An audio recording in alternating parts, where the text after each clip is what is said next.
민수기 전체 내용의 핵심 내용을 한번 정리해 보겠습니다. 예, 이 광야의 여정은 사도 바울은 하나님의 믿음의 테스트였다 이렇게 얘기를 해요. 약속의 땅에 들어가기 전에 그들을 믿음의 그 시험을 이겨내고 그 약속의 땅으로 인도하는 그 믿음의 그 시험을 광야의 이스라엘 백성들은 대부분 이겨내지 못하고 실패했다는 것이에요. 이스라엘 백성들이 애굽에 나와서 시내 광야까지 시내산까지 오는 데는 약 45일간의 여정을 거쳐서 도착하게 됩니다. 그리고 가데스 바네아까지 가는데 불과 두세 달 만에 가데스 바네아까지 올라가게 돼요. 그 가데스 바네아에서 이스라엘 약속의 땅까지 들어가는 데는 불과 2, 3주만 되면 들어갈 수 있는 그러한 곳이었습니다.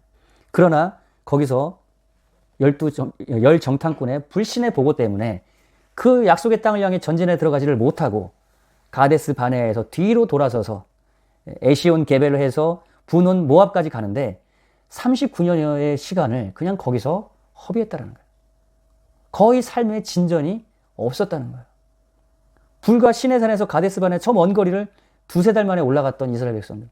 그러나 39년의 시간을 그냥 광야에서 거의 삶의 어떤 목적도 없이 진행도 전진도 없이 광야에서 그냥 방황하는 유리하는 그런 삶을 살았다는 겁니다. 왜? 그들의 끊임없는 원망과 불평과 마지막에 불신의 그 보고 불신의 그 행위 때문에 하나님은 그들을 약속의 땅에 들어가지 못하겠다는 거예요. 저는 우리 삶 속에서 정말 이 광야의 이스라엘 백성들과 같이 되지 않아요. 하나님이 우리를 향한 약속의 땅, 하나님이 우리를 향한 하나님 예비하신 그 길을 향해 나아갈 때 우리가 원망과 불평과 그리고 하나님을 향한 불신앙의 보고 끊임없는 하나님의 불신 때문에 하나님이 약속의 땅에 들어가지 못하고 우리 삶 속에서 삶의 어떤 목적도 없이 삶의 어떤 진전도 없이 그냥 방황하는 유리하는 그런 인생들이 그런 삶을 사는 사람들이 우리 교회 안에 너무나 많다는 것이 참 또 비극인 것이죠. 이스라엘 백성들에게 만나는 끊임없이 내려왔습니다.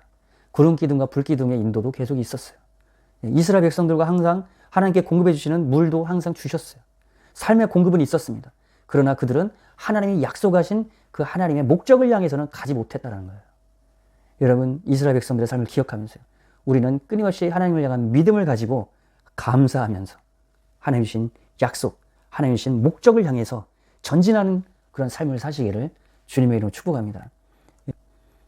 바울은 고린도전서 10장에서 이렇게 이스라엘 백성들의 광야의 여정의 스토리가 바로 우리에게 경계가 되기 위해서 기록했다고 말합니다.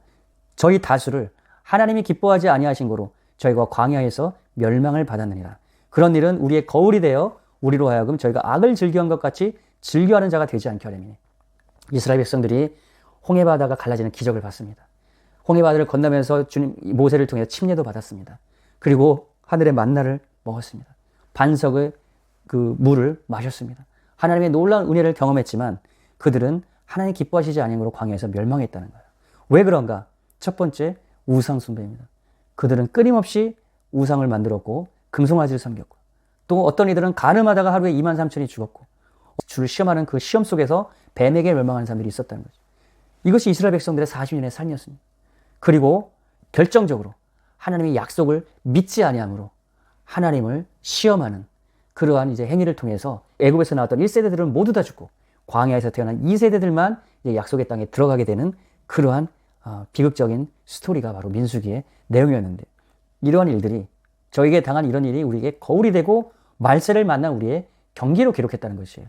그러니까 새 언약의 백성인 우리들도 하나님의 은혜로 예수의 피로 구원을 받고 유월절의 사건이라고 사건의 완성을 이루신 예수님의 십자가 그 대속의 사건 우리가 구원을 받고 예수님과 함께 연합하여 침례를 받고 그리고 성령이 임해서 성령의 인도 따라 이 광야 세상을 헤쳐나가는 새 언약의 백성들도 이스라엘 백성들처럼 끊임없이 원망하고 그리고 우상 숭배하고 간음하고 하나님의 그 약속의 말씀을 믿지 아니함으로 주님을 시험하게 되면 저희에 당한 이런 일이 거울이 된 것처럼 말세를 만나 우리에게 경계로 그렇게 되지 않게 하시려고 이 말씀을 기록해 놓았다는 겁니다.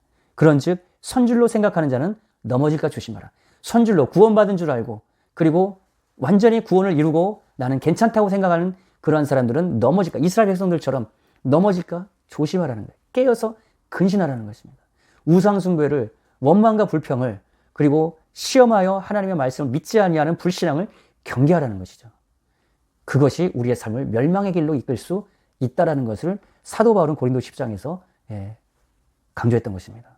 광야의 여정의 이스라엘 백성들, 우리가 끊임없이 믿음으로 감사로 하나님의 인도 따라 약속의 말씀 붙들고 약속의 땅을 향해 나아갔던 여호수아와 갈렙처럼 여러분 세상 광야를 헤쳐나가고 하나님이 예비하신 약속의 땅을 모두 다 정복하고 누리고 그곳에 사명을 이루는 여러분 되시길 바라는